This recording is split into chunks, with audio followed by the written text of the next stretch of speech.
Today's Take 5 with the Saints March the 1st profiles Saint David, the patron saint of Wales, who, although his life is surrounded by a number of legends, after all, he lived in the 5th and 6th centuries, his faithful prayer life, his ability and passion for founding monasteries, his fiery speeches when called upon to defend the faith, and his compassion for his fellow monks and for the people under his stead as Archbishop of Wales, even when he disagreed with them, have left a legacy for Christians in Wales and throughout all of Anglican Christianity. And in particular, David's life was important during a time in which Christianity itself was under threat from the Anglo-Saxon invasion of Britain during that time. Wales indeed was benefited from St. David's ministry, and we too as Anglican Christians today benefit from the fact that not only did he keep the faith alive, but many of the traditions,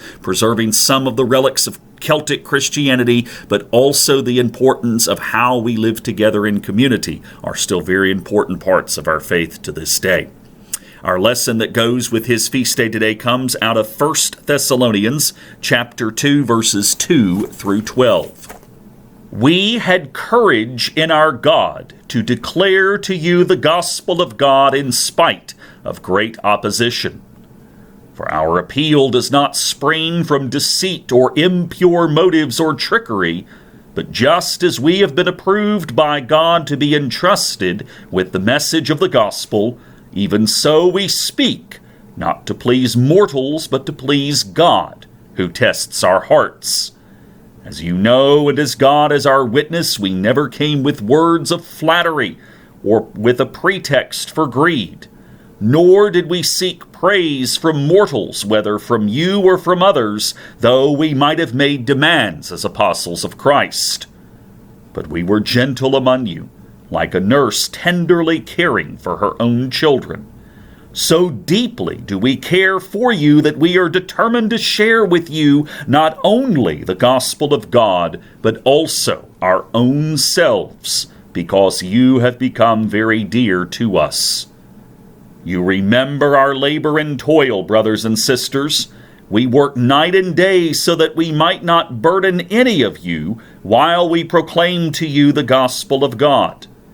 You are witnesses in God also how pure, upright, and blameless our conduct was toward you believers. As you know, we dealt with each one of you like a father with his children, urging and encouraging you, and pleading that you lead a life worthy of God, who calls you into his own kingdom and glory. This passage speaks of Paul going and recounting to the church in Thessalonica how gently he brought the church to them, and David was that person who, while did not introduce Christianity to the people of Wales, was essential in keeping it alive. He was born, there's arguments whether he was born in the late 5th century or right at the turn of the 6th century, and most of what we know about him comes through a biographer who wrote a book called The Life of David. It's a Welsh name which I dare not pronounce as his author, but it's about 4 centuries after David's life. So again, that invites legend. But what we do know about David was that he was born in a part of Wales called Menevia. And at a young age, he entered a monastery near Menevia and very quickly, in fact, became its abbot. And if left to his own devices, he would have stayed in the monastery. He loved the life of prayer, of solitude, and of doing work with his brothers in the monastery. However, he was also known as highly intelligent and able to be very persuasive when needed to be.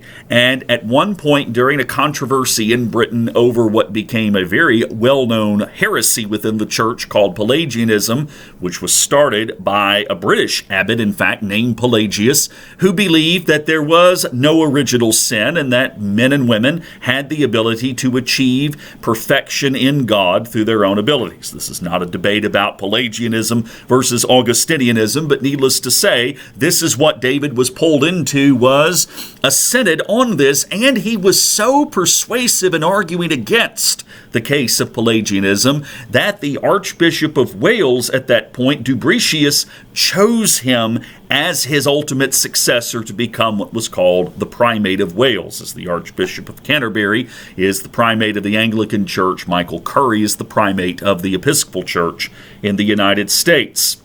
Meanwhile, even as Archbishop, he still managed his own monastery. He was regarded as very strict. He did not allow his monks, because they had gardens and fields to tend to, he would not allow them to plow with drawn animals, and he was known to have received the nickname the Waterman, somewhat of a pejorative name, because he did not allow anything but water to be served as meals. These were not mead-drinking monks under his authority. They drank only water and lived a very simple life. He was known to correct his monks for the smallest offenses, and yet some of his monks, according to his biography, were known to even relish correction because they knew it was always going to be done with compassion. During this time, again, the Angles and Saxons had taken over most of the British Isles. Wales was really the only pre-Roman Christian outpost that was left in Britain. In other words, pre-Roman Catholic Christianity that was brought to the Isles, the vestiges of Celtic Christianity still taking place.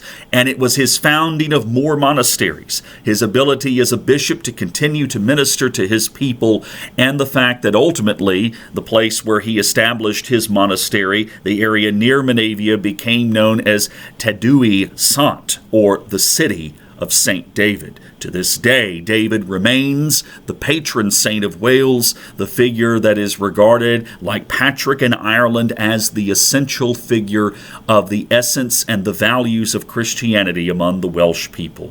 Much more about David's life, but again, a man who was deeply involved in prayer as a monastic, and a man who was a very capable archbishop leading his people, but yet through servant leadership, a man whose life we can continue to emulate and respect here to this day. Thanks for joining me. Look forward to seeing you for our next one as we look at St. Chad tomorrow. Take care.